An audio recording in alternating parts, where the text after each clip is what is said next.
Verse 20 says, wherever the Spirit wanted to go, they went. Because there the Spirit went and the wills were lifted together with them, for the spirit of the living creatures was in the will. Are y'all paying attention to that part? So I asked Leslie that last night.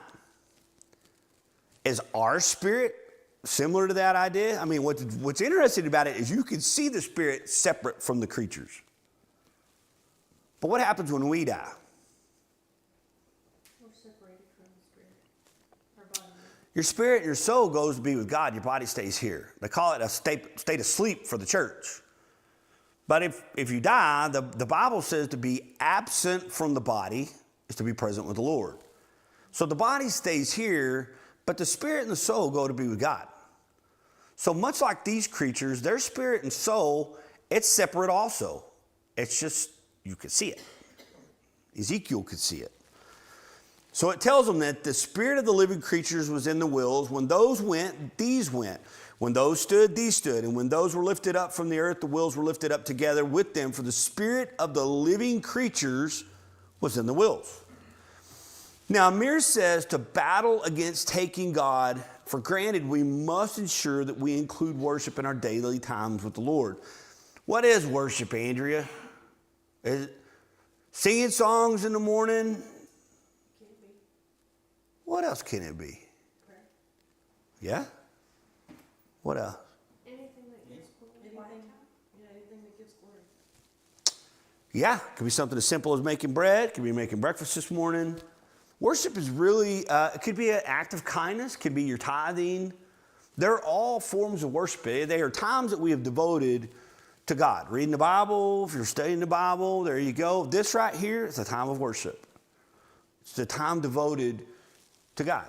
I mean, you can make bread for a lot of reasons, but sometimes you make bread for a reason. And that reason is a sacred reason. It's a form of worship. It's where you've taken your time, your talent, your money, your possessions, whatever you've done, and you've devoted those and given them to God, whatever it is. You guys could be in there watching UT right now. I don't know. No, who knows how they're doing? Well, I suspect Amy does.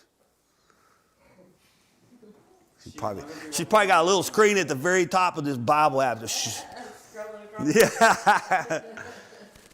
But you devoted time. So this time alone is a time of worship. So that's what Amir is saying. Daily, you should spend and devote some of your time in worship to God. Mine's easy. I do it first thing in the morning. I read the Word. I'll read through some sermons. I'll catch up with the mirror. I look at the news. But I try to do that every day so that there's at least a little bit of my time in my day that I devote to God. And then the rest of the day, man, it's going to be what it is. But if I don't do that in the morning, the chances of me picking it up later, pretty slim. So he goes on to say, we must give him his high due as the Almighty, who was created and sustains all things, and as the all-merciful giver of the only salvation and hope that has the power to extend beyond this life.